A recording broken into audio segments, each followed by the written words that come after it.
ahora vale, pues ya está grabando, Blas, ya puedes comentarlo, ¿vale? Sí, lo que quiero comentar es que la charla que dimos la semana pasada tenía una parte donde hablamos de un poco de taxonomía, ¿no? Y hablamos de los dominios, de los filos, etcétera, etcétera, etcétera.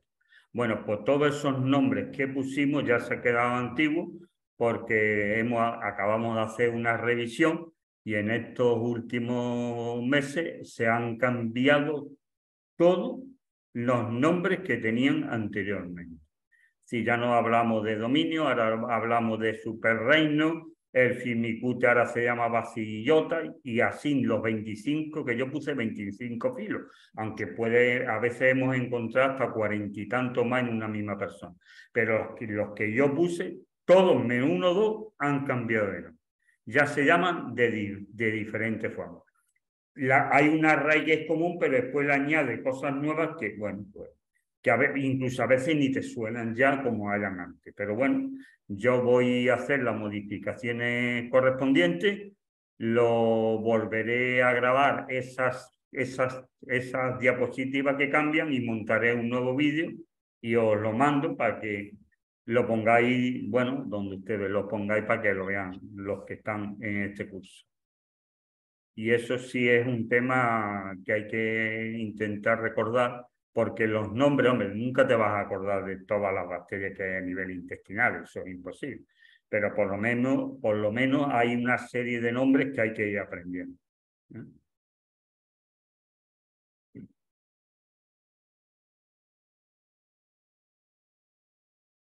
Bueno, voy a intentar empezar, solamente tengo que decir que hoy empezamos la segunda parte del curso, donde vamos a hablar de las microbiotas funcionales. Vamos a dar, bueno, eran 5 partes, eran 5 charlas, pero como la primera es demasiado larga porque tiene cerca de 100 diapositivas, aunque de todas maneras estoy escribiendo, esa charla la estoy escribiendo y cuando la tenga escrita y terminada os la mandaré, porque ahí todavía hay algunas cosas más que hay en la charla, ¿no? Bueno, pues cuando la tenga, pues también os lo mandaré, porque al final pretendo escribir una especie de manual con todas las charlas que voy dando, pues al final, aparte de esto, tener un manual, porque hay gente que le gusta tener un manual, bueno, pues haremos un manual, que siempre lo puede tener y consultar. Bueno, yo voy a ver si sois capaz de ir montando esto, Pues para sí, yo creo que sí, compartir. que ya puedes compartir, sí. Voy a intentar, sí, me va a salir, me va a salir. ¿Lo veis? Sí, ¿no? ¿Veis la pantalla o no? Sí, la vemos, la vemos. Bien, le voy a quitar esto porque si no esto me quita la mitad de la pantalla. Ahí. Pero nos queda muy pequeña. ¿Qué? Espera. No, ahora la tengo que abrir, hombre, no te preocupes. Vale, Todavía vale. no está en forma de esto. Esto lo quito así y ahora lo voy a poner ya. Presentación con diapositiva desde el principio. Bueno, pues vamos a empezar, ¿vale? Vale. Venga, pues venga. No, si podéis desconectar el auricular, no, el sonido vuestro, Sí. porque si habláis se escucha mucho. Venga, yo voy a darle aquí y empezamos. Hoy comenzamos la segunda parte de los estudios metagenómicos de la microbiota intestinal, donde vamos a ir analizando en 5 partes los diferentes grupos funcionales. Bueno, pues en esta primera parte vamos a hablar de las microbiotas funcionales relacionadas con la integridad de la barrera intestinal. Como resultaría demasiado larga, hemos dividido este estudio en 2 charlas. En la primera charla vamos a hablar de las microbiotas funcionales relacionadas con la integridad de la barrera intestinal desde el punto de vista de las bacterias que lo componen. Y en la segunda charla hablaremos de los diferentes elementos que tenemos para modular las alteraciones que podamos encontrar en estos estudios. Otro.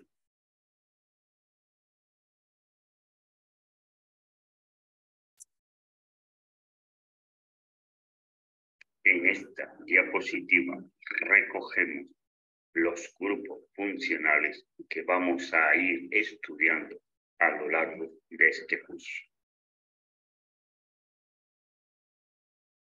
Otros elementos que también recogemos en los estudios de la microbiota intestinal son las bacterias bucales que se encuentran a nivel intestinal y que pueden ser responsables de procesos inflamatorios a nivel intestinal.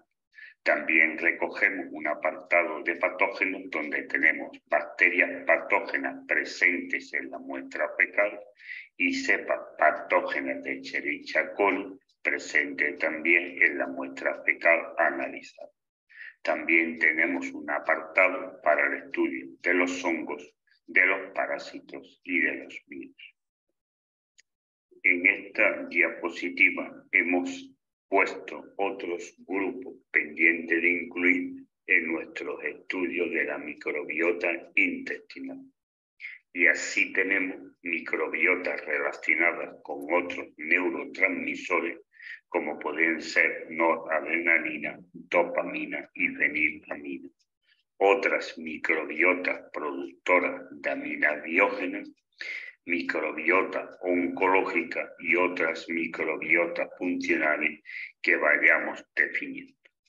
Otras determinaciones que también están pendientes de incluir son las alteraciones genéticas encontradas en el ADN humano.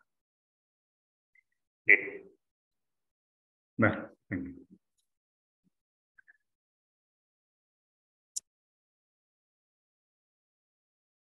Estudiemos ahora las microbiotas funcionales relacionadas con la integridad de la barrera intestinal, entre las que tenemos microbiota reguladora del moco intestinal, microbiota consumidora del moco intestinal, microbiota productora de ácido butírico y otros ácidos grasos de cadena corta y finalmente la microbiota protectora o de contención. Les recuerdo que la barrera intestinal está constituida por la monocapa de células epiteliales, el moco, donde hay una serie de sustancias y microorganismos, y el sistema inmunitario innato que se encuentra en la lámina propia. Bueno, pues todos estos grupos funcionales juegan un papel importante en la integridad de la barrera intestinal.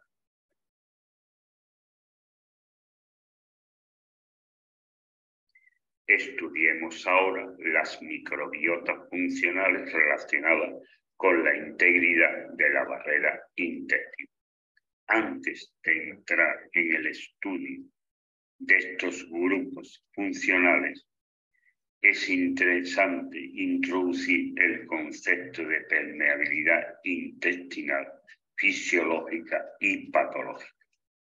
Sabemos que los nutrientes que se producen durante la digestión pasan al torrente sanguíneo por vía transcelular a través de los enterocitos y por vía paracelular, que es el espacio entre dos enterocitos.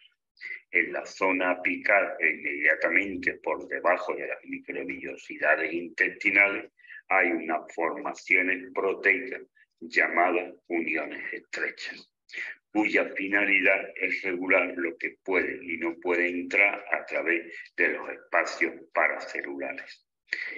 Conocer la estructura y el funcionamiento de las uniones estrechas es fundamental para entender el concepto de permeabilidad intestinal fisiológica y el concepto de permeabilidad intestinal patológica. como consecuencia de las alteraciones que se pueden producir a nivel de las uniones estrechas.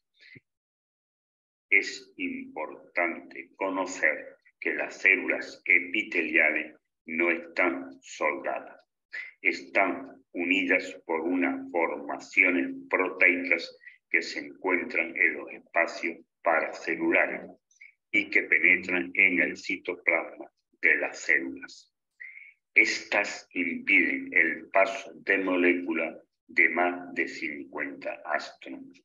Entre las formaciones proteicas que tenemos se encuentran uniones estrechas, uniones adherentes, los desmosomas, uniones comunicantes, integrina, selectina, CAM, hemidemosoma, que unen las células epiteliales con los tejidos subyacentes. Al lado le dejo una imagen que representa todas estas formaciones que hemos mencionado. Veamos ahora las uniones estrechas, que están muy relacionadas con la permeabilidad intestinal. Bueno, las diferentes proteínas que constituyen las uniones estrechas las podemos dividir en dos grupos: transmembrana y citoplasmática. Dentro de las formaciones proteicas transmembranas tenemos las ocludinas, las claudinas, las moléculas de adhesión de unión, la tricelulina y las angulinas. Estas se unen con las de las células adyacentes a nivel paracelular. Por su parte, las formaciones proteicas citoplasmáticas, llamadas proteínas adaptadoras, dentro de las cuales tenemos las zónulas ocluyentes ZO1, ZO2, ZO3. Las proteínas citoplasmáticas de las uniones estrechas se unen a los filamentos de actina que forman parte del citoesqueleto de la célula. Ahí le dejo una imagen con las diferentes formaciones proteicas que constituyen las uniones estrechas. Hemos dicho anteriormente que las proteínas citoplasmáticas se iban a unir a unas formaciones conocidas con el nombre de actina, que forman parte del citoesqueleto de las células. En esta diapositiva yo le he puesto a ustedes una imagen que representa al citoesqueleto, el cual está constituido por formaciones proteicas y forma el andamiaje de las células. Y es responsable de mantener la morfología de la célula, la organización y movilidad de los diferentes organulos citoplasmáticos y finalmente de la movilidad celular cuando la hay. Y está constituido por diferentes elementos proteicos como son los filamentos de actina, los filamentos intermedios de queratina y los microtúbulos, de los cuales yo le he puesto a ustedes una imagen representativa de estos filamentos. Hablemos ahora un poco sobre las uniones epiteliales. Estas se pueden dividir en dos grandes grupos: las uniones de adherencia o de anclaje y las uniones de comunicación. Dentro de las uniones de adherencia o de anclaje podemos encontrar las uniones adherentes, los desmosomas y los hemidesmosomas. Estos adquieren unas células epiteliales a otras mediante proteínas transmembranas y citoplasmáticas que se unen al citoesqueleto por medio de los filamentos de actina. A su vez, los hemidemosomas anclan las células epiteliales a la matriz extracelular. Dentro del grupo de las uniones de comunicación, pues vamos a encontrar lo que conocemos con el nombre de uniones comunicantes. Estas ponen en contacto los citoplasmas de las células epiteliales por una especie de túbulo que permite pasar moléculas sin pasar por el espacio extracelular. Le he recogido aquí 4 imágenes correspondientes a esta estructura para que ustedes se puedan hacer mejor una idea de cómo están constituidas. En esta imagen le he recogido una unión estrecha cerrada. Hoy sabemos que la zonulina es el único modulador fisiológico conocido que interviene en la apertura y cierre de las uniones estrechas. Abajo le he recogido el nombre de algunos de los elementos que intervienen en la apertura y cierre de las uniones estrechas. Vean ustedes cómo ahí la zonulina no están en contacto con su correspondiente receptor, por lo cual las uniones estrechas estarán cerradas. Cuando comemos se va a producir zonulina y esta se va a unir a un receptor de membrana específico que se encuentra en las paredes del intestino, como pueden ver ustedes en la imagen que yo le he puesto a ustedes ahí. Y ello va a producir una serie de reacciones que yo se las recojo en la primera parte de esta diapositiva y que ustedes pueden leer detenidamente. La combinación de la fosforilización de proteínas de unión estrecha y la polimerización de actina producida por estos mecanismos anteriormente mencionados provoca el reordenamiento de los filamentos de actina y el posterior desplazamiento de proteínas del complejo de unión. Como resultado, la unión estrecha intestinal se afloja, es decir, se abre.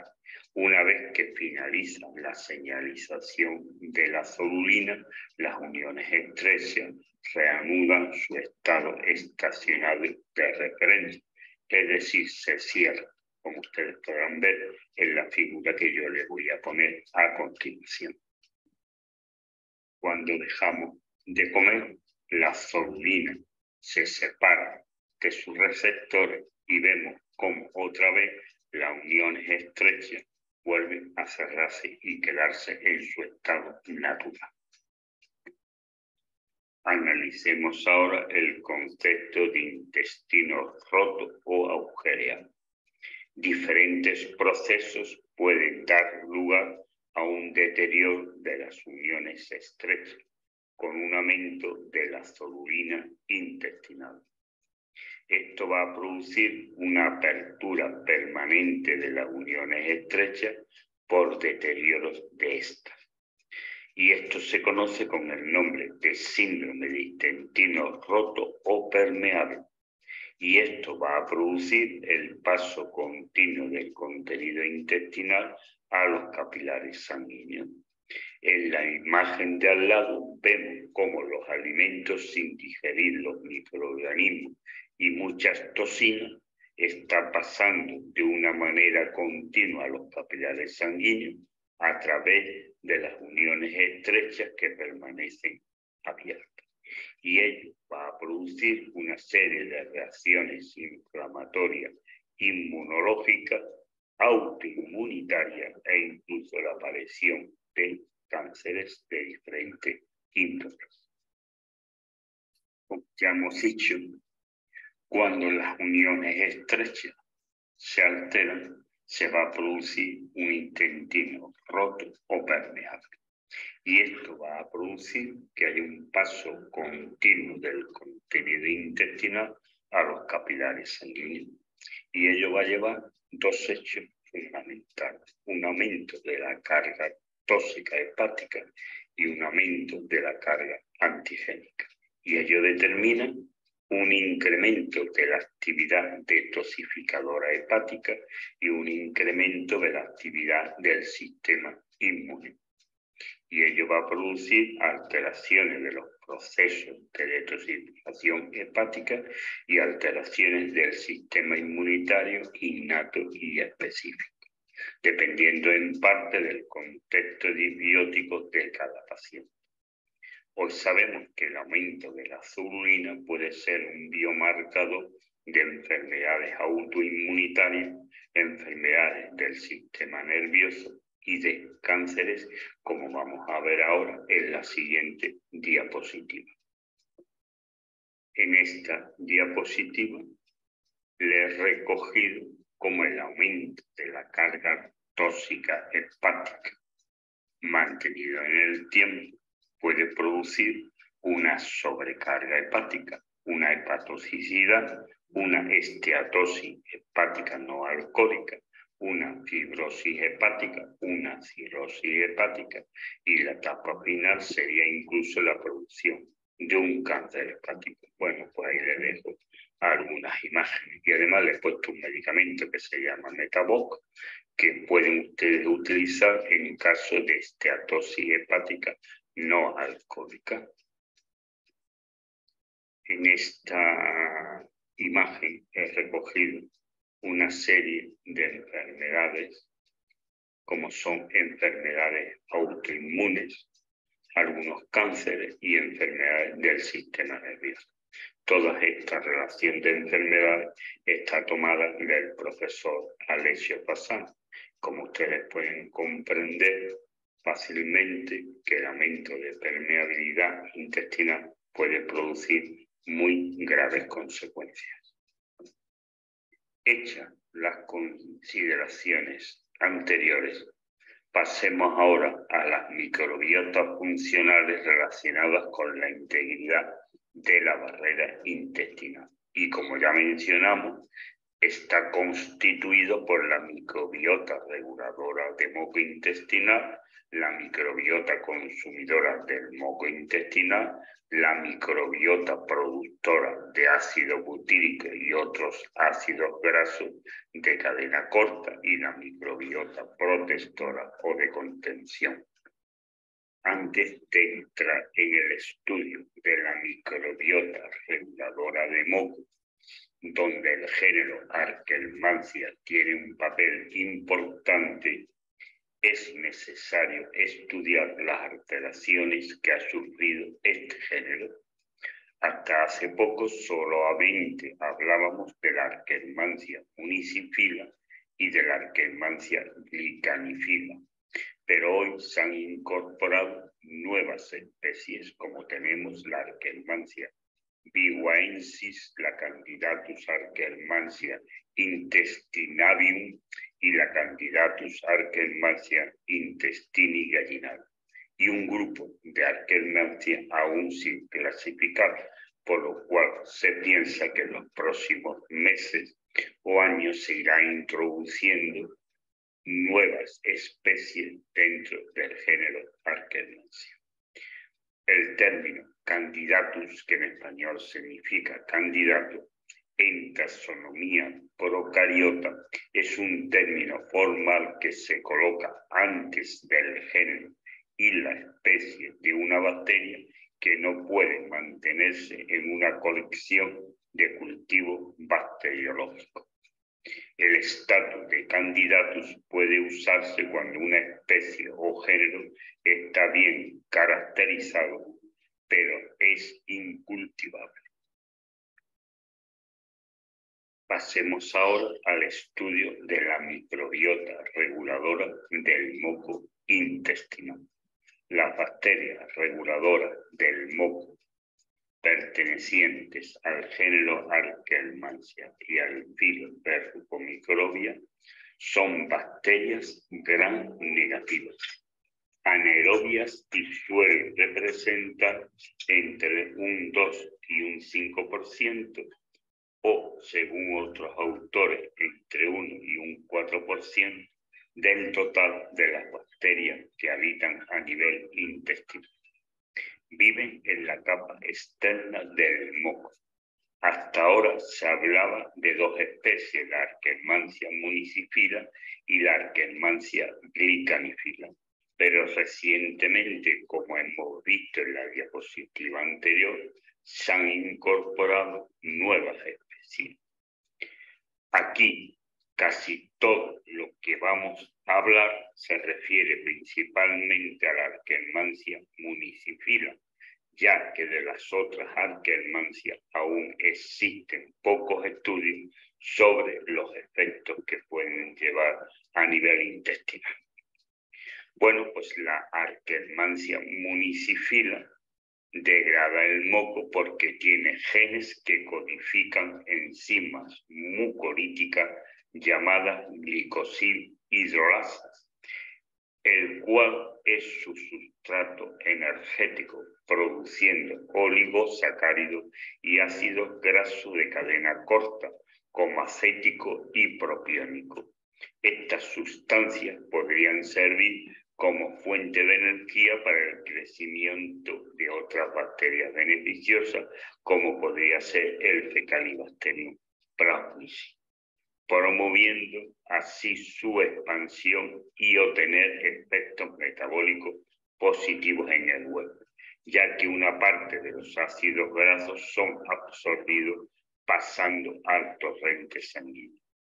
Para este último fin, los ácidos grasos de cadena corta son absorbidos y pasan al torrente sanguíneo, donde el acetato es utilizado para la generación de energía en el tejido muscular y el propinato interviene en la regulación de la síntesis del colesterol, por supuesto, entre otras funciones que pueden realizar.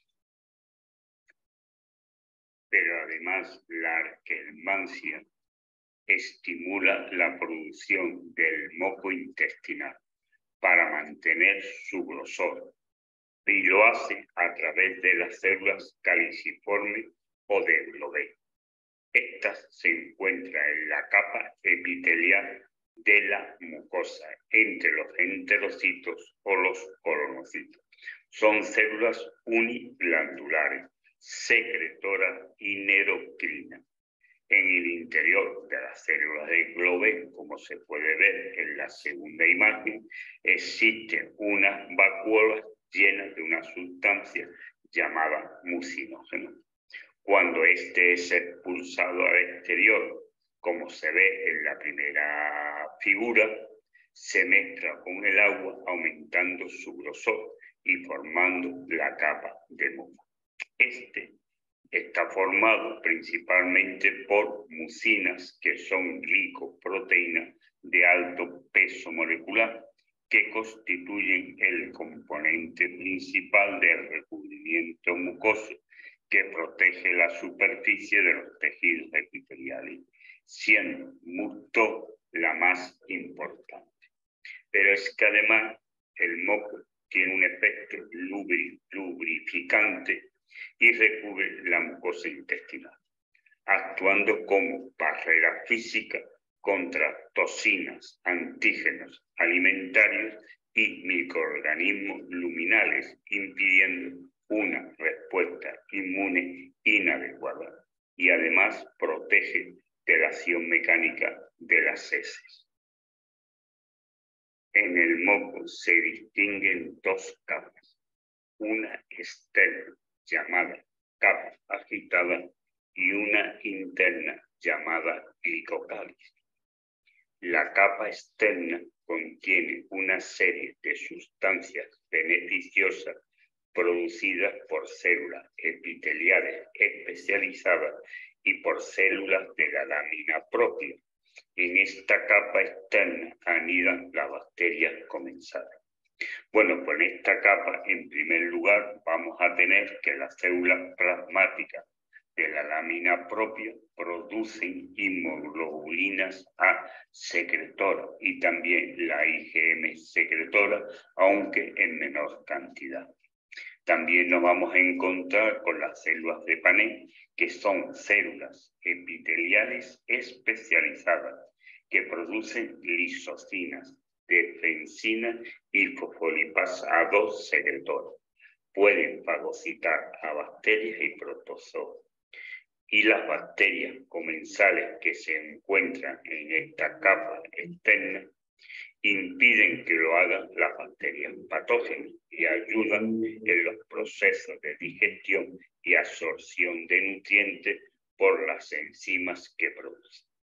Le he dejado una imagen donde se recoge todos estos elementos y una referencia biográfica sobre la imagen que hemos puesto y sobre todos estos temas.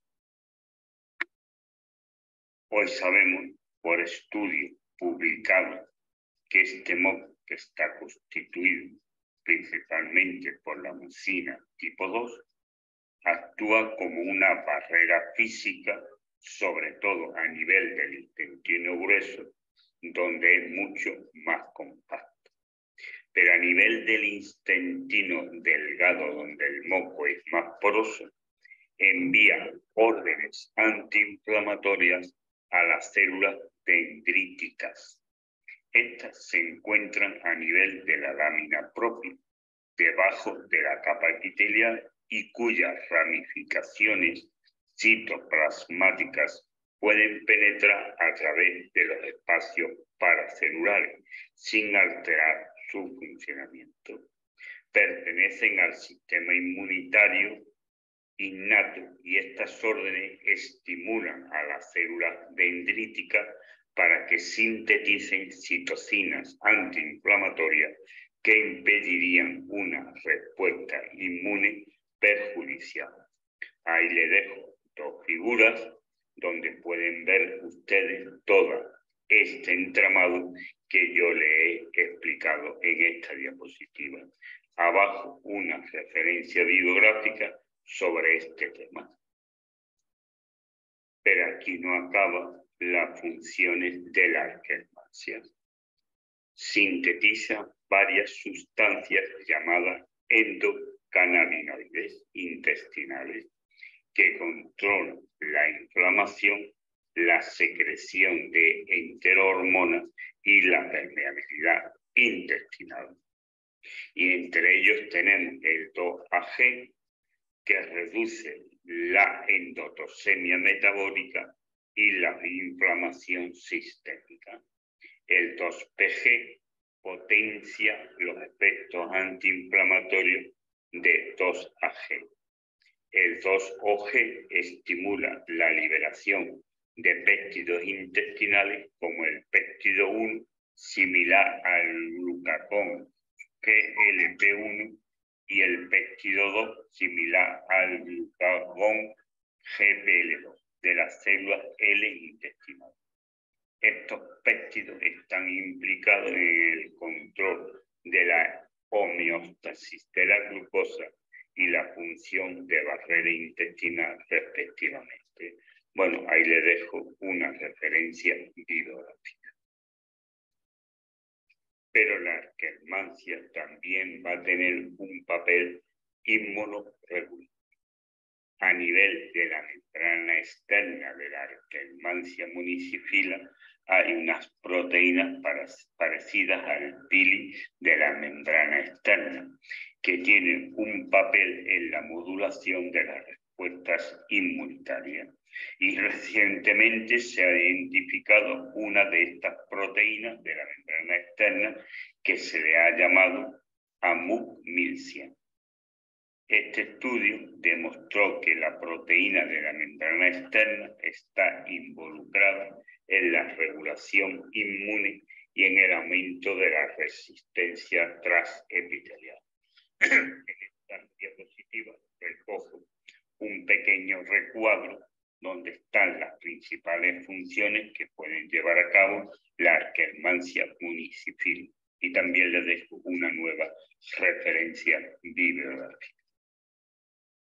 En esta diapositiva he recogido una serie de referencias bibliográficas relacionadas con los endocannabinoides. Y también le he recogido algunas referencias bibliográficas referente a su función inmunomoduladora. La Akkermansia se ha relacionado con determinadas enfermedades. Hoy sabemos que la Akkermansia municipila juega un papel importante en la salud o en la enfermedad del hueso. Tiene un papel importante en procesos metabólicos y de inmunidad. Su disminución se ha relacionado con enfermedades inflamatorias intestinales, como la colitis ulcerosa y la enfermedad de Crohn. También su disminución está relacionada con enfermedades de la piel como la psoriasis. Pero un punto importante es su relación con la obesidad. En pacientes obesos hay una disminución de esta en comparación con una población con un peso normal. También se la relaciona con la diabetes tipo 1 y la diabetes tipo 2. Juega un papel junto con los LPS en el síndrome metabólico, en la resistencia a la insulina y a la predisposición a la diabetes tipo 2. Aquí les recojo una serie de referencias bibliográficas donde se relaciona la Akkermansia con determinadas enfermedades. Otra bacteria relacionada con el moco intestinal es el Bifidobacterium 21. Parece que favorece la producción de este al estimular las células del bebé. Pero a diferencia de las Akkermansias, parece que no degrada el moco o lo hace en muy poca cantidad. Favorece la homeostasis intestinal y no hay probióticos de esta bacteria aún en la actualidad. Estudiemos ahora las bacterias que componen la microbiota consumidora de moco. Por recientes estudios sabemos que hay una serie de bacterias que pueden consumir moco como única fuente de nutrientes. Para ello es necesario la falta o disminución de otros sustratos que suelen utilizar estas bacterias. Si estas circunstancias se dan, puede producirse una disminución intensa del moco. Estas bacterias tienen genes que codifican enzimas con capacidad para degradar el moco, es decir, el mucto, y obtener energía. Estas enzimas se conocen como glicosil hidrolasa, que son necesarias para degradar. Pero dentro de este grupo hay diferentes enzimas capaces de actuar sobre algunos de los diferentes enlaces que componen la cadena que hay en el mucto. Luego, la capacidad de una bacteria para degradar la totalidad o una parte del mucto dependerá del número de enzimas que pueda producir. Pero no todas las bacterias tienen el mismo número de enzimas. Incluso muchas bacterias no pueden degradar el moco sin que otras bacterias hayan comenzado. Para acceder a los glucanos de mucina, los microbios intestinales deben expresar las sialidasas GH33, también conocidas como neuraminidasa, que cinde los residuos terminales de ácido siálico necesarios para degradar el resto de los enlaces de la cadena. Las bacterias también pueden producir GH29 o GH95 para eliminar los residuos de fucosa. En este nuevo estudio hay una serie de bacterias que son capaces de degradar la totalidad de la mucina, ya que disponen de 8 o más enzimas, incluyendo la GH33, que es imprescindible para poder degradar el moco. Aquí hemos recogido las bacterias consumidoras de moco que tienen la capacidad de degradarlo en su totalidad. Vemos que los géneros más importantes están constituidos por Bacteroides y Phocacola, pero también vemos que algunas bacterias del género Plautia son capaces de consumir la totalidad del moco. Cuando esto ocurre, el grosor del moco puede disminuir importantemente y ello favorece que microorganismos patógenos se adhieran a la capa epitelial de las mucosas mucosas intestinales. Y esto puede producir procesos inflamatorios a nivel de las mucosas intestinales. La microbiota productora de ácido butírico es otra microbiota muy importante para la integridad de la pared intestinal. Hay infinidad de bacterias con capacidad de producir ácidos grasos de cadena corta, como propiónico, acético y butírico, pero vamos a analizar principalmente el ácido butírico. Fecalibacterium prausnici, género Roseburia, algunas bacterias del género Eubacterium y del género Aranoestipes serían las principales bacterias productoras de ácido butírico.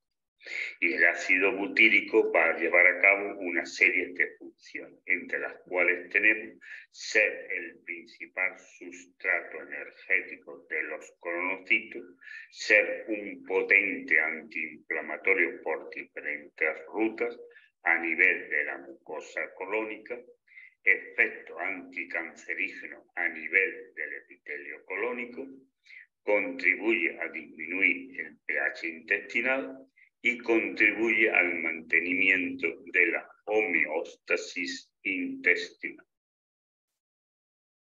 En esta diapositiva vemos como perteneciente al filo Bacillota, antes conocido como filo Firmicutes, hay una gran cantidad de géneros y bacterias capaces de producir ácido butírico, pero también pueden producir otros ácidos grasos de cadena corta. Vean ustedes en esta diapositiva cómo hay otros filos que también pueden contener algunas bacterias que puedan producir ácido butírico, pero estas comparadas con el filo Bacillota son prácticamente anecdóticas. Pero bueno, es interesante ver que el filo Actinomycetota antes se llamaba filo Actinobacteria y que el filo Bacteroidota antes se llamaba filo Bacteroidetes. Bueno, pues vayan ustedes aprendiendo estas cosas para recordarlas en un futuro. Bueno, pues en esta diapositiva, como la taxonomía está cambiando de una manera espectacular, aquí le pongo los cambios taxonómicos que ha sufrido el género Fecalibacterium. Hace poco tiempo el género Fecalibacterium tenía una sola especie, que era el Fecalibacterium prausnici.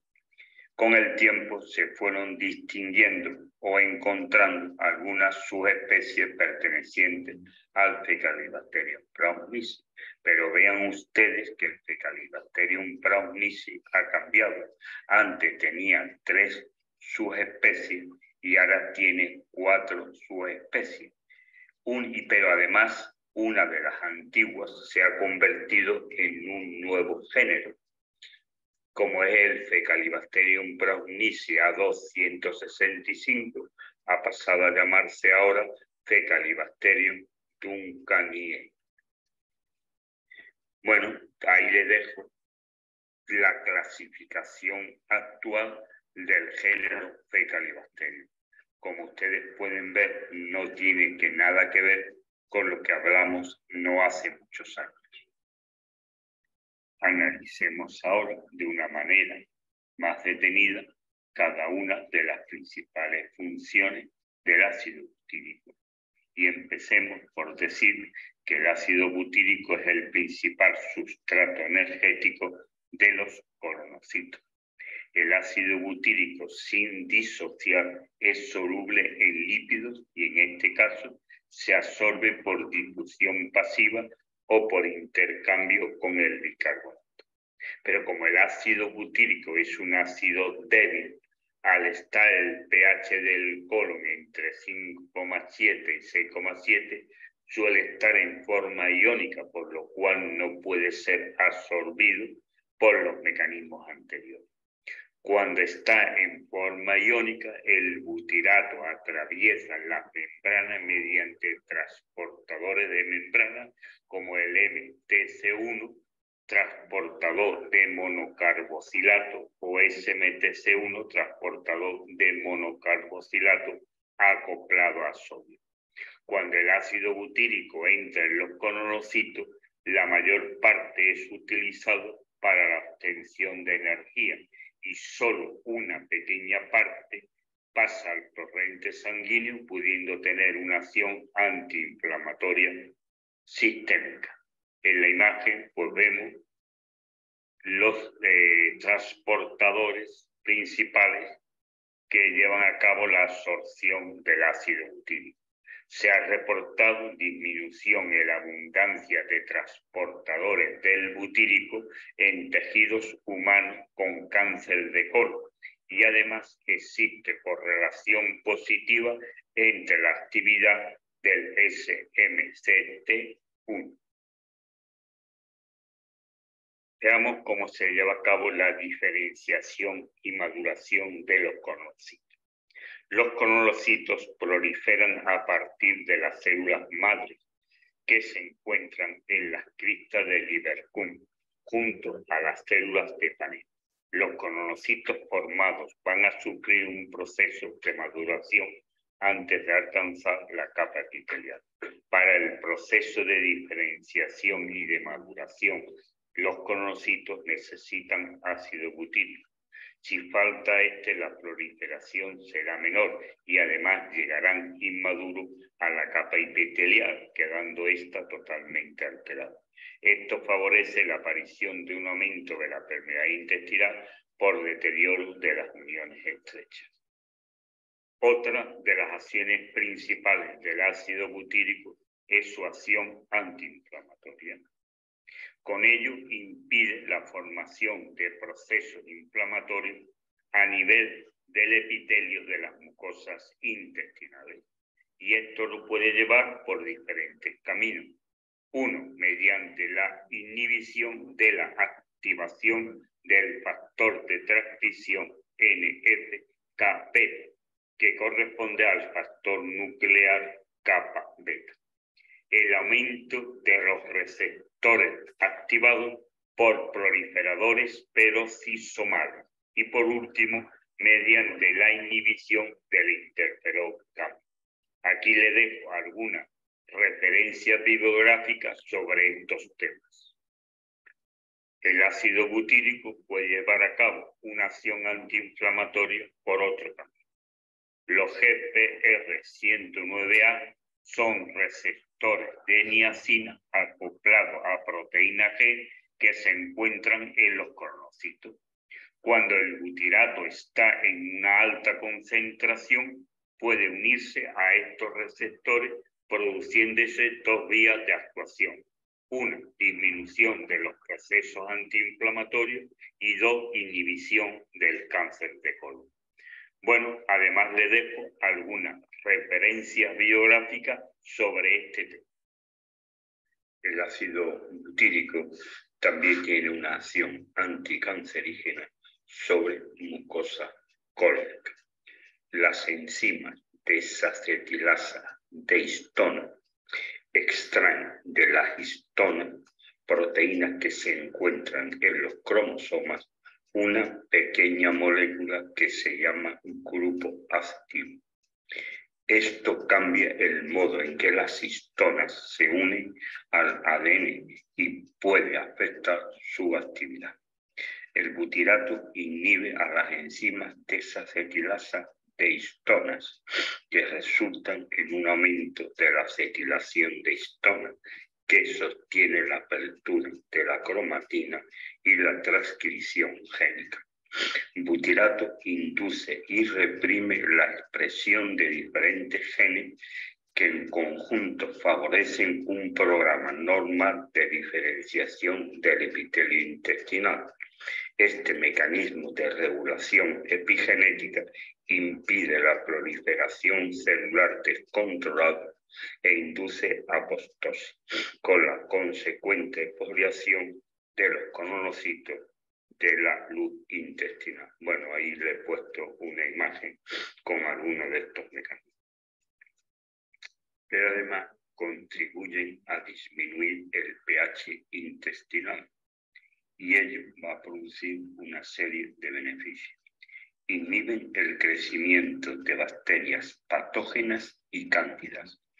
Crean un ambiente favorable para el aumento de bacterias comensales. Favorece la absorción de minerales. Y por último, favorece la eliminación de compuestos nitrogenados como el amonio. Para terminar este grupo funcional de bacterias productoras de ácido butírico, les he requerido recoger en esta imagen cuáles son las principales funciones que realiza el ácido butírico, las cuales ya hemos ido viendo a lo largo de la charla, pero aquí les dejo un recordatorio. Para terminar el estudio de las microbiotas que juegan un papel en la integridad de la barrera intestinal, hablemos de las bacterias que componen la microbiota protectora. Su finalidad es favorecer el crecimiento de los microorganismos comensales e impedir el desarrollo de los microorganismos patógenos. Esta microbiota favorecería el crecimiento de las bacterias que componen la microbiota muconutritiva e impediría el crecimiento de la microbiota proteolítica y de la microbiota micótica. Estas bacterias tienen en común ser productoras de ácido láctico, el cual favorece que a nivel intestinal haya un pH ácido. Y estas bacterias se las suelen conocer con el nombre de bacterias ácido lácticas. Estas bacterias forman parte de la mayoría de los probióticos. Las bacterias que componen esta microbiota pertenecen principalmente al filo Bacillota, antes filo Firmicutes, y al filo Actinomycetota, antes llamado Actinobacterias. Dentro del primero hay una clase llamada Bacilli, dentro de la cual hay dos órdenes llamadas Lactobacillales y Bacillales. En el segundo encontramos una orden llamada Bifidobacteriales. Dentro de ella encontramos una serie de familias y géneros, como podemos ver en la diapositiva siguiente. En esta diapositiva les he recogido la clasificación de las principales bacterias que componen la microbiota protectora, pero posiblemente podríamos encontrar algunas más. Vemos como en el filo Bacillota, que antes llamamos filo Firmicutes, hay dos órdenes principales que son la orden Lactobacillales y la orden Bacillales. Pero en el filo Actinomycetota, antes llamado filo Actinobacterias, encontramos también una orden que es la orden de las bifidobacteriales. Bueno, pues dentro de estas órdenes, a su vez vamos a encontrar una serie de familias y géneros, como ustedes pueden contemplar. Pero a su vez, dentro de cada uno de los géneros, vamos a encontrar una serie de especies y subespecies.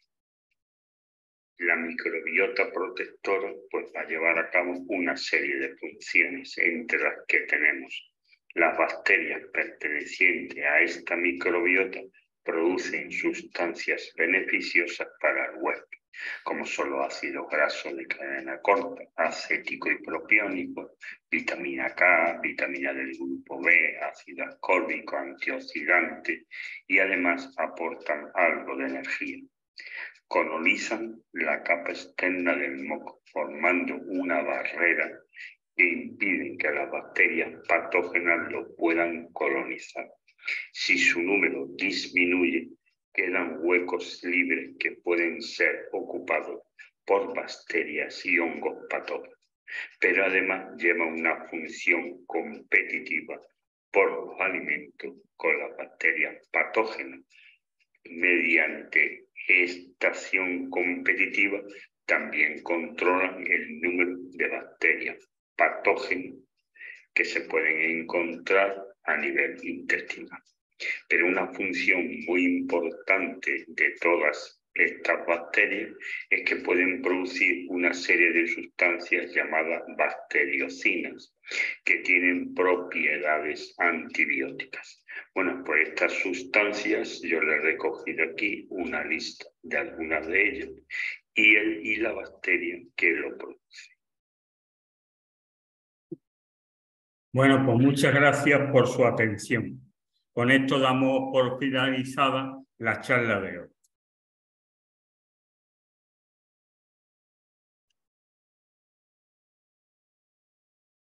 Muy bien, Blas.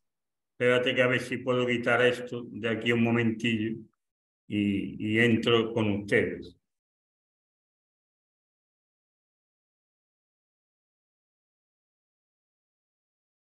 Bueno, como vemos,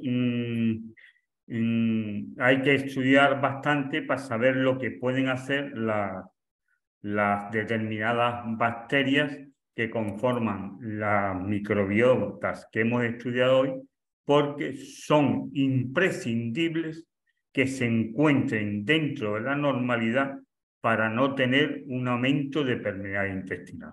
Es decir, son las bacterias encargadas de que las uniones estrechas y la superficie de la mucosa epitelial esté sana. Si no está sana, pues entonces habrá un aumento de permeabilidad que yo lo he querido explicar antes de entrar a estudiar estas bacterias, porque un aumento de permeabilidad intestinal hace que la enfermedad que tenga un paciente se agrave muchísimo por las graves consecuencias que puede tener, como ya hemos mencionado, bueno, a lo largo de la charla. Y si puede ser responsable de enfermedades autoinmunitarias, de enfermedades producidas por cáncer, etcétera, etcétera. Y entonces, una de las cosas que yo siempre pregonizo, como ya veremos en su día, es que una de las cosas primeras que hay que hacer es cerrar las uniones estrechas, es decir, hacer que no haya un paso de elementos de la luz intestinal a la sangre, porque las uniones estrechas estén rotas, como hemos ya también explicado. Y a partir de aquí, bueno, pues pueden ustedes hacer las preguntas que quieran. Blas, yo hay, bueno, dos preguntas que te quiero hacer. Una, he leído estos días que se ha creado un banco de bacterias en Suiza, precisamente porque han visto cómo está disminuyendo la diversidad de las bacterias intestinales en las poblaciones nuestras occidentales. ¿Sabes algo en relación a Bueno, vamos, estoy de acuerdo que desgraciadamente si la población enferma y estas enfermedades que a veces son silentes van actuando poco a poco, las bacterias, digamos, comensales van a disminuir y van a ser sustituidas por las patógenas. Entonces, indiscutiblemente, si aparecen lactobacillus, bacilares, etcétera, etcétera, incluso las arquermancias, yo creo que es la primera que disminuye, indiscutiblemente, pues hay muchas menos bacterias. Pero de ahí a que en Occidente no sigamos encontrando todavía en las personas las bacterias, no es tanto. Pero bueno, si alguien quiere conservar, hacer un banco de bacterias por si el día de mañana falta y hay que volver a cultivarlas para dárselas a las personas, a mí me parece muy bien. Pero que yo creo que todavía en este momento no es imprescindible. Y además, hay un montón de laboratorios haciendo probióticos cada día con nuevas bacterias que irán apareciendo, bastante interesantes, porque yo creo que algún día, con una buena dieta que sepamos manejar muy bien y con una serie de probióticos y no muchas más cosas, se van a poder curar muchos pacientes. Así que ahora disminuimos, tenemos bacterias patógenas altas, pues damos un herbáceo. Yo creo que de aquí a unos años, pues yo seré de los primeros que intentaré no dar ni herbáceo ni farmacéutico, nada, nada, nada. Todo con una buena dieta, unos buenos probióticos que están saliendo y que, bueno, pues nos va a permitir de una manera más natural corregir las alteraciones que hay a nivel intestinal. Y esto es por lo que yo me muevo actualmente. Es decir, sigo utilizando esto porque, desgraciadamente, a veces es necesario utilizarlo, pero yo creo que hay que ir por otros caminos en los que la utilización de herbáceos y otras muchas sustancias, bueno, pues la vayamos abandonando y hagamos los tratamientos de 3 formas que yo diría. Cambio de vida, lo cual desgraciadamente no es tan fácil como se dice. La gente no puede cambiar de vida. Mira, tú cambias de vida y lo primero que te digo, bueno, y si es que el trabajo no me gusta, estoy estresado. Ah, bueno, pues es que mi ciudad está contaminada. Entonces, cambiar de estilo de vida en un ambiente que vivimos que no es muy propicio, pues no es tan fácil. Bueno, pues hagamos meditación, hagamos no sé cuánto. Bueno, pero se preconiza cambiar de vida. Ojalá todo el mundo tuviera dinero para irse a una parcela allí solo, tener su huerto y hacer sus cosas. Eso no es posible. Entonces, una de las cosas que se preconiza es el cambio de vida. Pero cambiar de vida no es fácil. No es fácil porque si todo el mundo nos fuéramos a los pueblos, pues tampoco están ni preparados para acoger. Nos llevaríamos a los pueblos, pues a mejor determinados. Pero sí es verdad que cada día vamos sabiendo más de dieta y quizás jugando con las dietas, jugando con probióticos, que yo suelo clasificar los probióticos en 3 grandes grupos, probióticos ácido lácticos, probióticos hechos con esporas del suelo donde están los bacilos, aunque hablamos de esporas del suelo, no están hechas con esporas del suelo, están hechos con esporas tomadas de las personas, pero donde se encontraron y donde se fueron en el suelo. Y el tercero es el grupo del Charocin nebulado. Esos son para mí los 3 grupos de prebióticos donde cada día deberemos saber más y cómo manejarlo en las diferentes patologías que presenten nuestros pacientes. Y yo creo que con esas 3 cosas, si tenemos un poco de paciencia, un 70% de los enfermos se pondrían bien. Un 30% posiblemente le tendríamos que dar algunas cosas. Vale. La siguiente pregunta que te iba a hacer, bueno, pues en relación también a lo que has dicho, en cuanto a los probióticos, como cuánto tiempo... ¿Me habla Amparo? ¿Amparo es la que me habla? No, soy Margarita.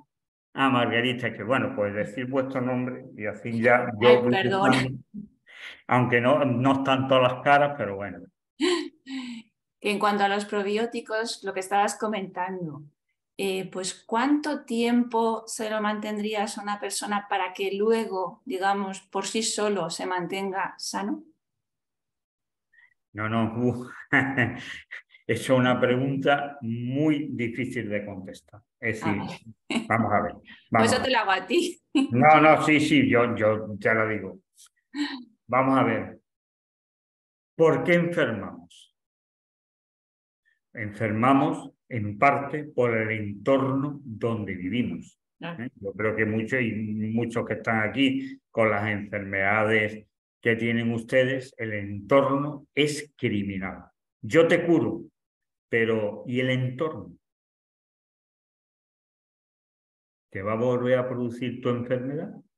Claro, por eso. Por eso digo que el cambiar de estilo de vida, que será irme de mi entorno, que no me es propicio, no es posible. No es posible. Es posible en algunas personas que si no se van, no pueden vivir. El resto que mal vive, bueno, lo tolera y siguen. Entonces, los curamos, pero ¿luego qué? ¿Sigue estresado porque no sabe si va a poder pagar el piso? ¿Va a seguir estresado porque no sabe qué va a pasar con su puesto de trabajo? Las ondas, vivo al lado de unas antenas de ondas de electromagnéticas. Va a cambiarse el 5G. Luego, seguimos viviendo en un entorno ese. Entonces, vamos a intentar curar a los pacientes y después tendremos que hacerle algo para que la enfermedad no vuelva. Eso yo lo tengo claro. Porque, claro, si yo tengo dinero, me voy allí al monte, me relajo, me hago allí un chalet, una piscina, no me llegan ondas de ningún tipo y tengo allí mi huerto y no. Y esa forma de vivir me gusta, porque hay mucha gente que esa forma de vivir será muy sana, pero no la quieren para ellos. Es que esto es, si todo el mundo estaría dispuesto a irse al campo a vivir en un entorno maravilloso, no. Aunque hay gente que preferiría seguir viviendo en un entorno que le hace, bueno, pues hasta cierto punto, bastante daño. Entonces tendríamos que mantenerle los probióticos Por lo menos, posiblemente, indefinidamente. pues a lo mejor. Claro. O por lo menos por tanda, doy 2 meses, descanso, doy 2 meses. Pero bueno, también hay verdad que hay otros productos naturales, como es la micoterapia, así que no solamente he hablado de los probióticos, pero yo ya quiero ir a productos que sean más naturales, que actúen de una manera, como hacen la micoterapia, que actúe de una manera adaptogénica. Lo que hace es preparar el cuerpo para defenderse. Entonces, hay una serie de sustancias que manejaríamos, porque yo pienso que hasta los herbáceos, cuando lo damos por tanda y lo damos una vez y otra vez, porque yo creo que al final hacen algún tipo de daño. Y las bacterias comensales disminuyen. Ahora vamos a hacer, hay un laboratorio que tiene un producto en el mercado para tratar el SIBO, que le ha añadido 7, tiene 7 probióticos. ¿Qué va a hacer? Va a ser un estudio metagenómico donde lo que busca principalmente es saber el número de Akkermansia.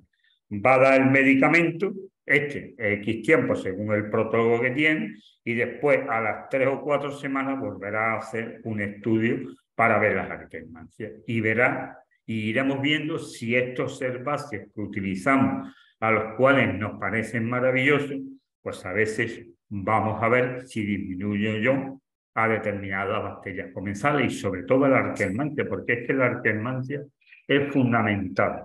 Un momentito que me van a dar un café. No leche, no. ¿Quieres sacarina? Sí, sacarina. Bueno, pues eso es lo que yo pienso, pero bueno, es una opinión personal, ¿eh?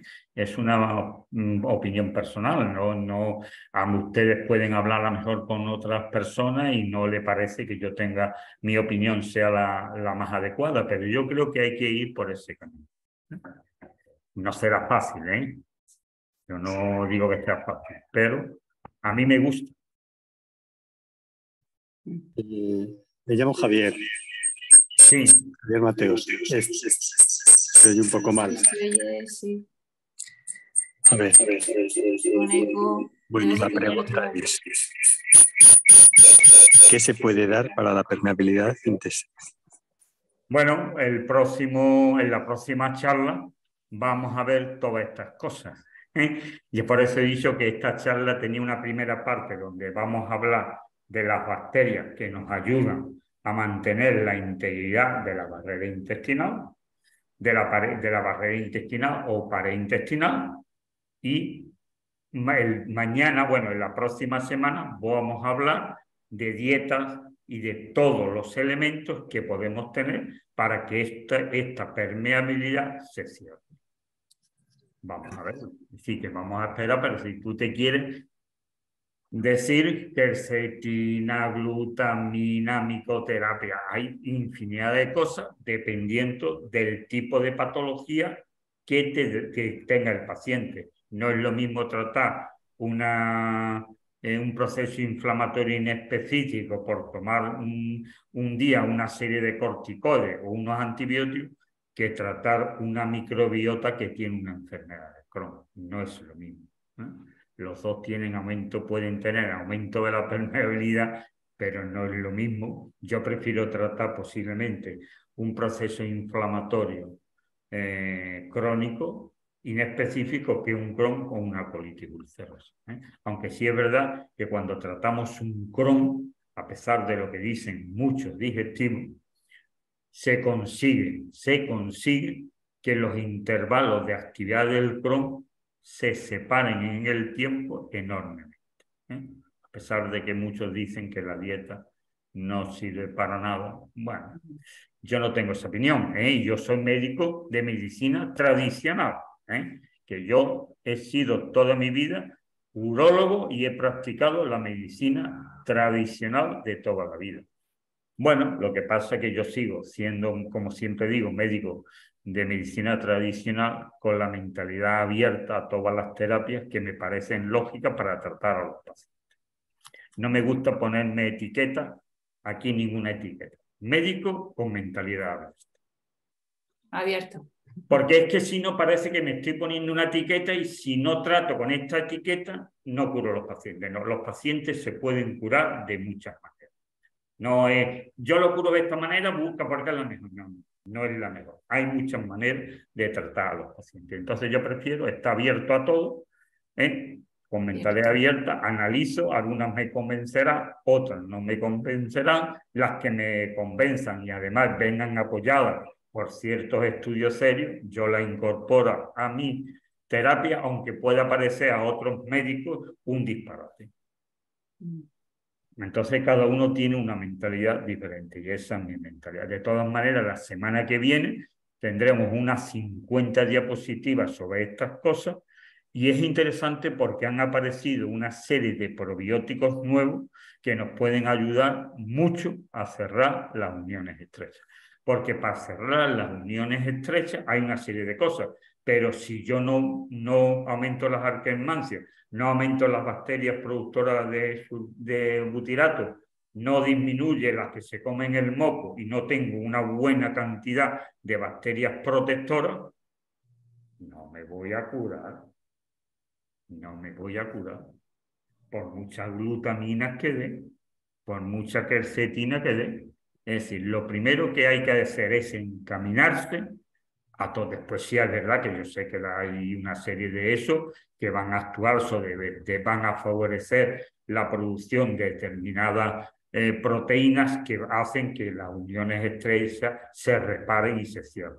Pero si después a ese mismo camino no aumentamos las bacterias productoras de ácido butírico y los colonocitos no comen, pues cuando pase 2 meses los colonocitos bajarán, serán inmaduros y cuando lleguen a nivel de la capa epitelial, al ser inmaduros, no estarán bien encerrados, no estarán bien unidos y estaremos otra vez con una permeabilidad intestinal.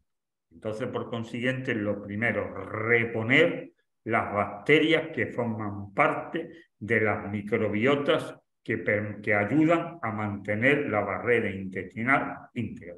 Para mí, hoy es el concepto más importante. Y como vamos teniendo esas bacterias, pues mucho mejor. Blas, perdona, respecto a eso, ¿no sería lo más importante primero, digamos, cargarse a los patógenos para que proliferen las bacterias buenas, porque compiten por la comida?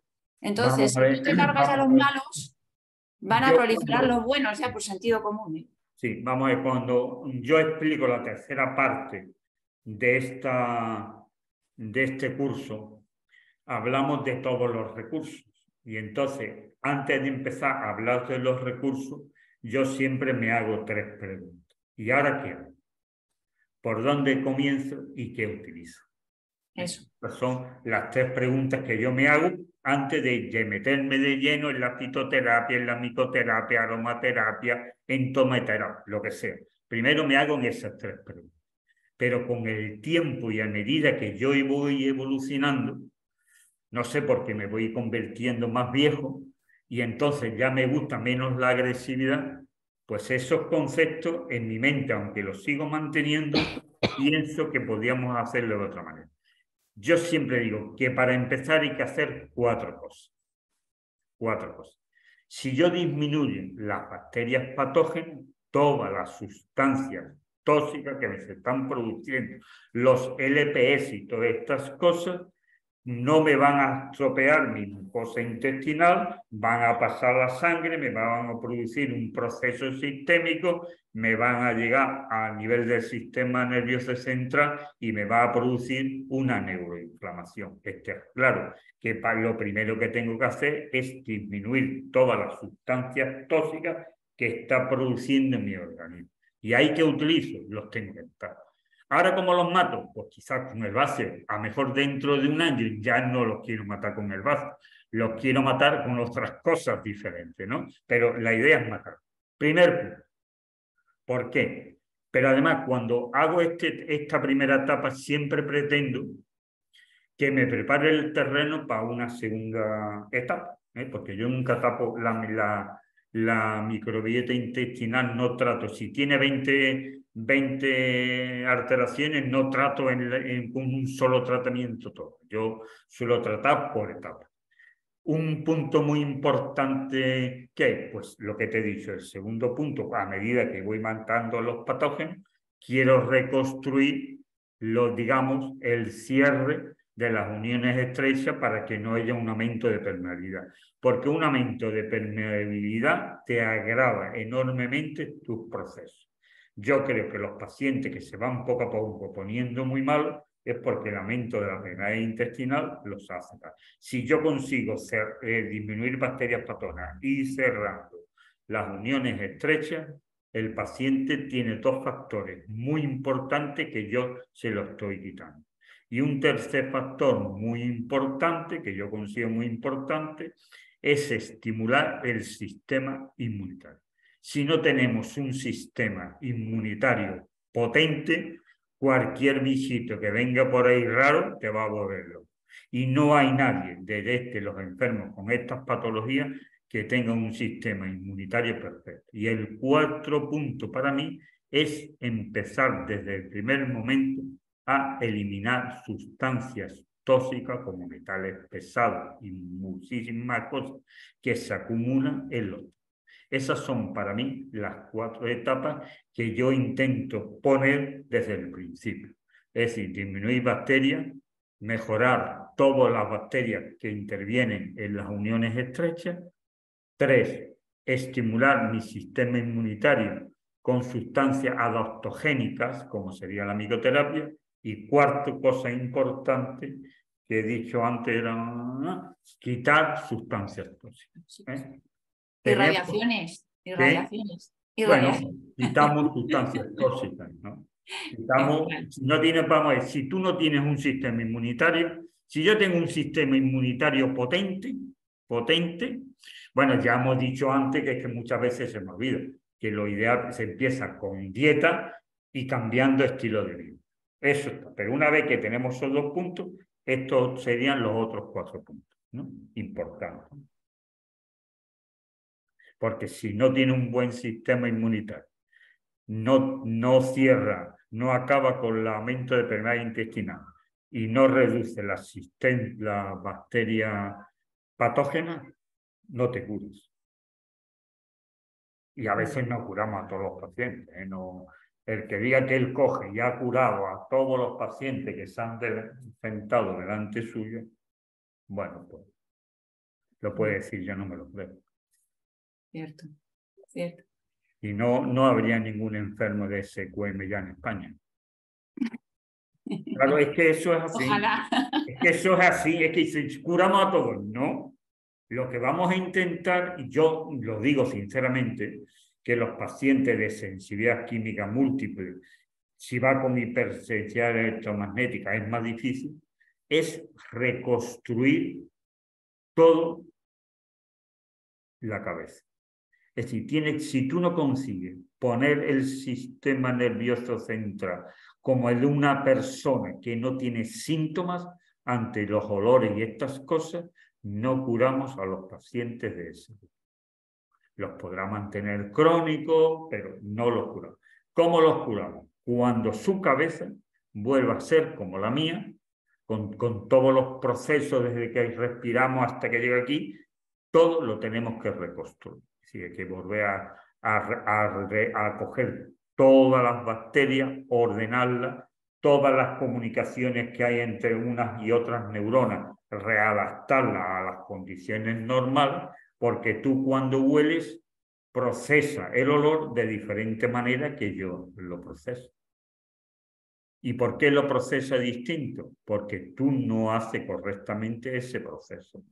Y si yo no te arreglo para que tú hagas correctamente ese proceso, yo no te curo. Yo te puedo cronificar tu enfermedad, poniéndose una serie de cosas, pero lo ideal es volver a curar esto. Claro, sistema nervioso central. Claro, que es donde está mal. ¿Por qué a ti cuando llega a tu casa y hay un tío que está allí pintando una fachada y pasa por allí, cuando tú hueles eso te pones mal? Y si yo paso, sí, me da un olor, me podrá gustar, me será desagradable, pero no me da ninguna patología. No, yo no me pongo a temblar, ni me da un síncope, ni tengo taquicardia, ni me quedo afónico, porque tú estás procesando la información de diferente manera que yo. Si yo no te vuelvo a reconstruir todo eso para que tú lo proceses de una manera normal, nunca te gustaré. Ya me pueden explicar todas las teorías que me quieren explicar y que escucho sobre esta enfermedad. Si no curamos eso, los pacientes lo que hacemos es cronificarlos. Bueno, los que tengan dinero. Ya. ¿Alguien más quiere hacer alguna pregunta? Porque a mí se me ocurren tantas. Yo puedo estar aquí todavía una hora más. Bueno, no lo digo porque pregunten entre otros, no yo sola. De todas maneras, el próximo día, cuando demos la segunda parte de esta charla, pues ya tendremos una visión más grande en conjunto de este tema. Es que fíjate tú, el tema dura lo que yo he dicho, una hora entera. Entonces, el próximo día haríamos la segunda parte y ya haríamos un conjunto. Los que tengan tiempo que se revisen el vídeo antes de escuchar la segunda charla y así ya tendremos mucho más elementos, ya conoceremos bacterias y remedios. Aunque después ya, cuando venga la tercera parte, seguiremos hablando de más remedios. Quería hacer alguna pregunta, Blas. Buenas tardes. ¿Quién eres? ¿Quién eres? Soy Amparo, Amparo Quintana. Ah, Amparo, ya te veo. Bien. A ti sí te veo. Vale. Bueno, pues quería, a ver, quería hacer una pregunta, que es, hace unos años, cuando nos hablaban del Lactobacillus rhamnosus, nos decían que era una flora permanente. Había microbiota permanente y microbiota de paso. ¿Eso cómo lo ves tú? Es decir, ese es el gran problema de la lucha que siempre tenemos. Cuando tomamos probióticos, ¿se quedan con nosotros? ¿O simplemente lo que hace es que lo tomamos y sale? ¿O cuando comemos determinados alimentos que aportan determinadas bacterias, esas bacterias se quedan con nosotros o solamente van de paso? ¿No? Bueno, pues ese es el problema que ahora estamos intentando ver realmente cuando yo tomo un probiótico durante un tiempo prolongado, si al final parte de este probiótico me ha aumentado o me ha servido únicamente para crear un medio más favorable que me permita que mis propias bacterias aumenten. Esas son las dos cosas que hoy día se discuten. Cuando tomo probiótica, no sé que tome un probiótico que lo tome específicamente para una cosa.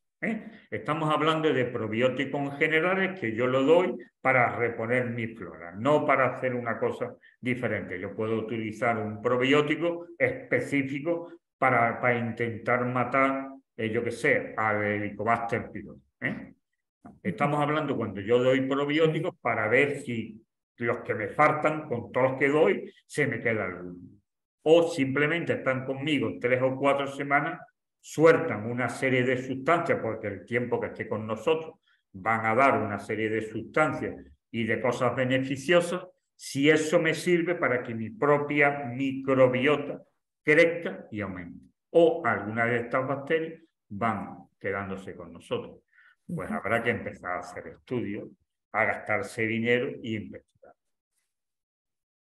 10 casos, como yo he dicho hoy, eso solamente te da pie para después plantearse si vale la pena hacer un estudio ya más serio, donde tú demuestras las cosas. 10 pacientes, 20 pacientes, esos son se hace muchas veces, veo qué pasa y ahora monto el estudio. Pero ese es el tema. Yo una de las cosas que estoy viendo, que yo estoy dando Arquermansia municipila viva, no estoy dando la muerta, aunque algunos dicen que las pasteurizadas son tan buenas o más para curar la enfermedad. Yo no estoy intentando ahora curar con la Arquermansia. Yo estoy viendo, si yo doy Arquermansia, se queda conmigo. Si se queda conmigo, después me va a curar muchas cosas. Si no se queda conmigo, pues tendría que estar tomando toda la vida Arquermansia. Porque claro, si no se queda conmigo y no consigo una buena capa de moco y que funcione perfectamente, porque hay que recordar que la Arquermansia también tiene una función antiinflamatoria y tiene una función inmunomoduladora, que además produce endocannabinoides. Es decir, que no solamente, porque muchas veces parece que solamente las Arquermansias están ahí para producir moco, ¿no? Pero las Arquermansias hacen muchas más otras cosas. Y me gustaría decir, porque ya antes hemos dicho que cómo estimula, por qué la Arquermansia estimula a las células de Globé para producir más moco. Pues parece lo que hace es estimula que aumente el número de células de Globé. Y a ver, más células de Globé aumenta la capacidad de producción de moco.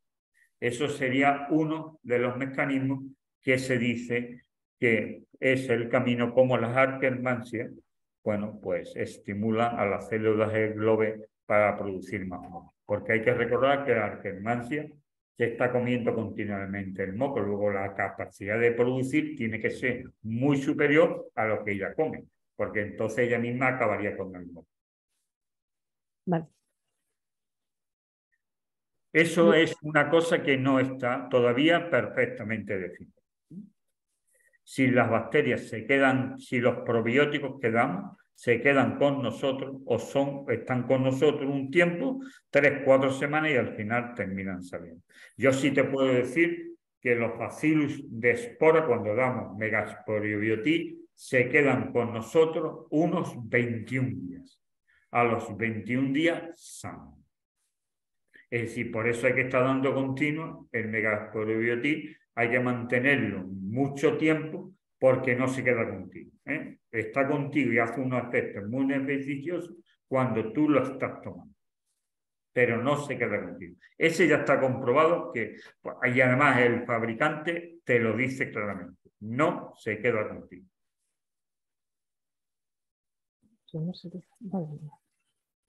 Quería hacer una pregunta, a lo mejor es una tontería, pero ¿de dónde sale la zonulina? ¿La qué? La zonulina, es decir, estamos de la alimentación. Acabas de decir que en el momento sí, la zonulina se produce, hay unas células que la producen. Vale, no hacen las mismas células intestinales, las mismas células intestinales. Vale, ¿y con qué estimulación se produce? ¿Con la alimentación? Cuando tú comes. Eso se estimula cuando tú comes. Así, cuando tú comes, la zonulina se activa y se une a los receptores y abre las uniones estrechas para absorber los alimentos. Y cuando tú dejas de comer, ya no hay estímulo y la zonulina se vuelve a separar y las uniones estrechas se cierran. Ese es el funcionamiento que tenemos que tener, porque si las estropeamos, ya se quedan, algunas se van a quedar siempre abiertas. Ya ni se cierran ni se abren. Y cuando se abren y están abiertas en los periodos que no comemos, están abiertas, todo el contenido intestinal va a pasar a la sangre. Es que no hay que hacer ningún esfuerzo, pasan solas, van pasando. Y entonces, claro, tiene un aumento de sustancias tóxicas, fuerza a tu hígado para detoxificar.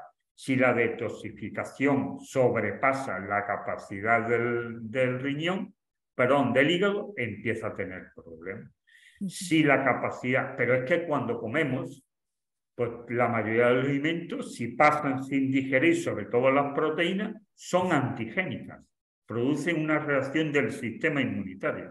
Si el sistema inmunitario lo estamos forzando un día y otro día y otro día y otro día y no para, al final se produce un deterioro del sistema inmunitario, se produce una inmunosenescencia, es decir, el sistema inmunitario se vuelve loco y ya no hace su función. ¿Ahora qué hace? Atacar a tus propias células, porque ya no reconoce nada, ya no las reconoce como propia.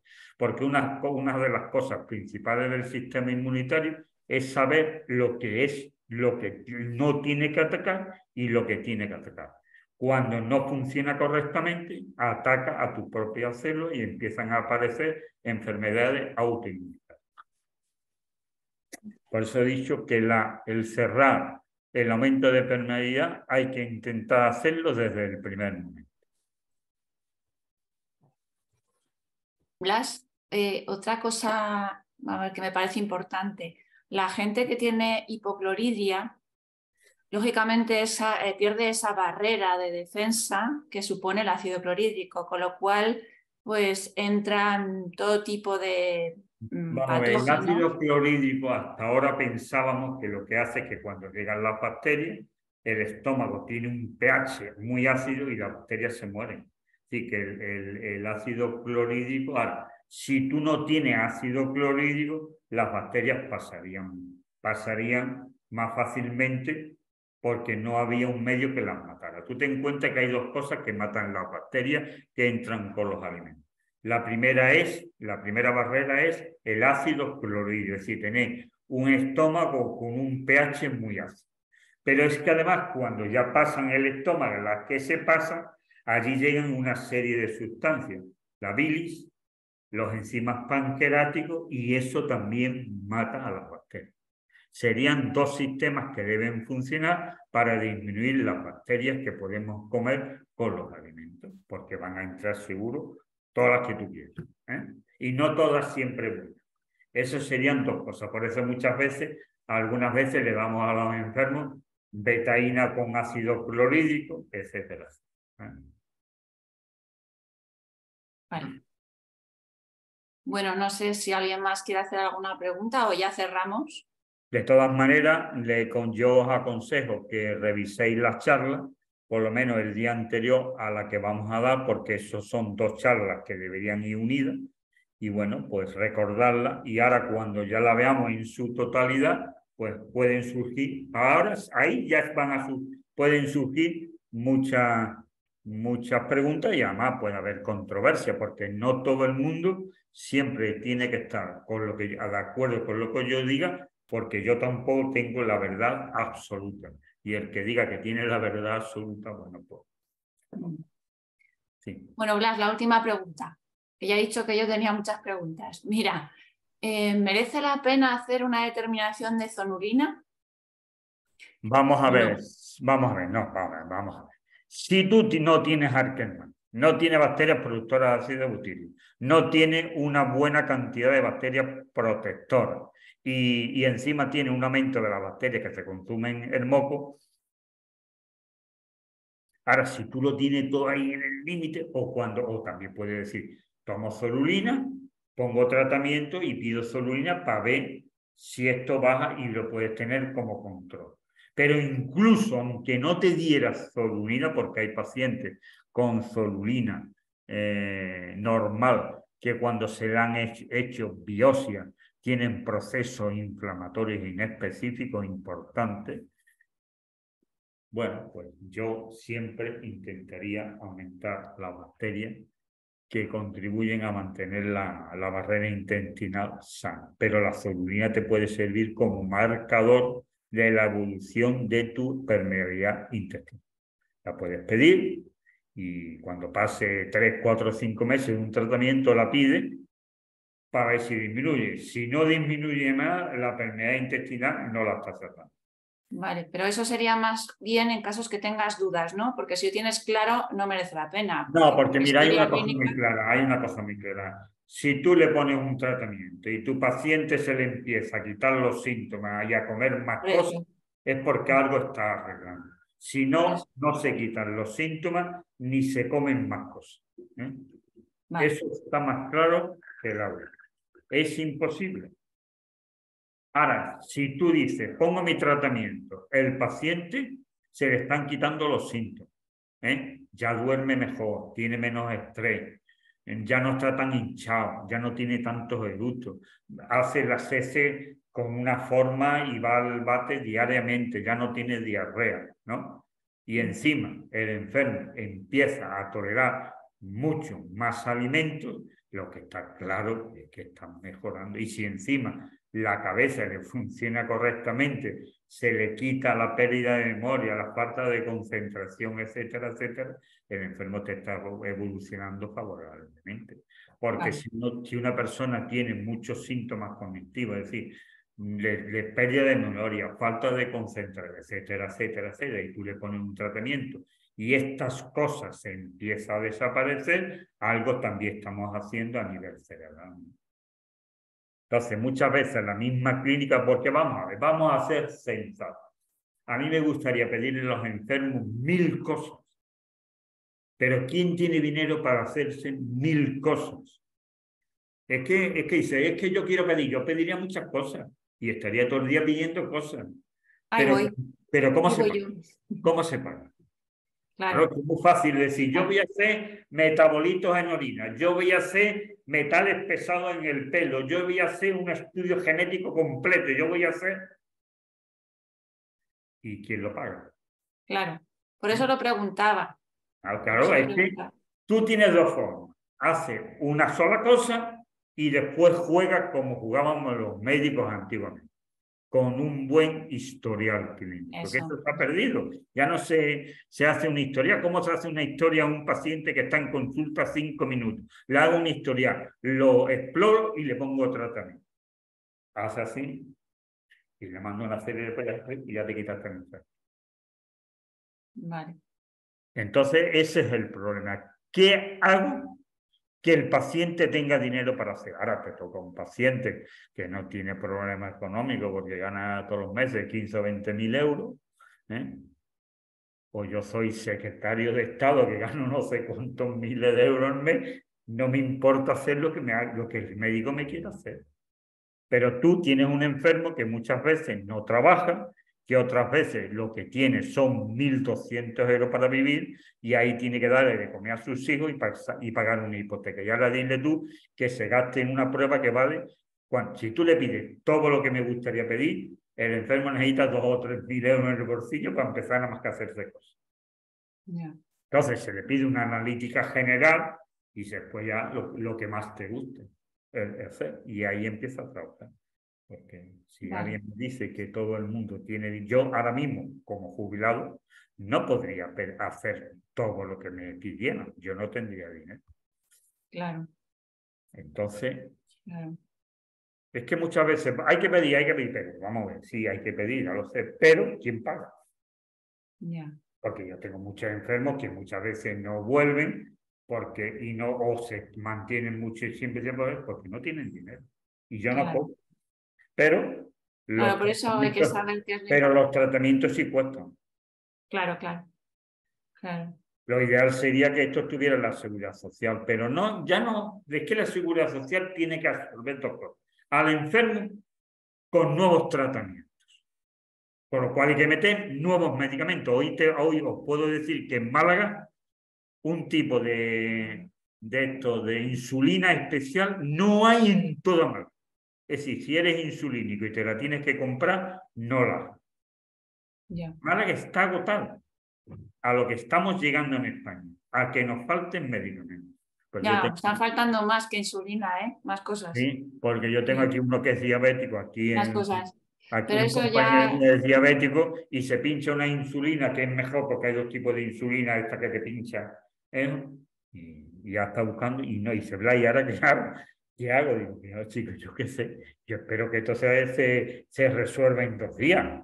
Una ciudad como Málaga, que tiene 600.000, 700.000 habitantes, no puede estar sin insulina. Esto es... ¿Tú sabes cuánta gente se podría poner malita? Esto lo tienen que resolver sobre la marcha. Pero es que es una pena a lo que se está llegando en España. Bueno, yo creo que vamos a cerrar ya porque si no va a ser demasiado largo esto. Bueno, yo lo que ustedes quieran. Yo cuando me comprometo a hacer una cosa, hombre, un día puedo fallar porque me ponga malo, porque me surja algún problema. Pero yo cuando me siento aquí, yo me siento para estar aquí como mínimo 2 horas, si hace falta. Muy bien, Blas. Pues muchas gracias. Bueno, salvo que haya alguna otra pregunta que a alguien se le haya quedado algo por ahí que quisiera preguntar importante, si no, pues bueno, pues como el otro día, si os acordáis, iré colgando las grabaciones en el canal de YouTube de la asociación, ¿vale? Os mandaré hoy, si es otro correo, con el enlace esta noche cuando lo cuelgue, pero bueno, yo creo que ya a partir de ya directamente os vais metiendo vosotros en el canal de YouTube. Yo creo que ya no es necesario que os vaya mandando la grabación todas las semanas, ¿vale? Y como ha comentado Blas, que la ponencia del otro día, las diapositivas, que las va a tener que modificar algo, pues cuando me lo pase yo ya os lo reenvío y lo cuelgo. Voy a intentar a ver si alguien me hace ahí la composición poniendo lo que es la charla nueva con los comentarios luego para que quede todo unido, ¿vale? Ya habéis visto que yo ya he dicho hoy algunas cosas nuevas. He dicho, esto es vacillota, antes de decir mi cute, ya he dicho, pero en el otro día dimos muchos nombres y todos esos nombres se han quedado obsoletos. Van a convivir durante mucho tiempo juntos, ¿no? Vale, pero ya cuando tú te metes en la base de datos americana, NCBI, que allí están todas las bacterias y todas las arqueas y todo, ya no aparecen esos nombres, ya te da. Y si tú lo metes como Firmicute, ya te lleva a una página que donde pone vacillota. Ella ya sabe y te dirige. Ya no pone Firmicute, pone vacillota. Vale, bueno, ¿Sí? pues muy bien, Blas. Pues yo voy a intentar modificarlas, arreglarlas, grabar las 4 o 5 diapositivas y después, como la grabación del vídeo es automática, luego pues yo la pongo a grabar, en una hora se graba el vídeo y te lo mando. Te lo mandaré como editor, para que tú lo puedas sacar. Fenomenal. No muy bien. Venga, entonces, fenomenal. tú lo puedas sacar y poner donde tú quieras. Muy bien. Bueno, familia, pues venga. Hasta la próxima semana, ¿vale? Muy bien, venga, hasta luego, gracias. Adiós.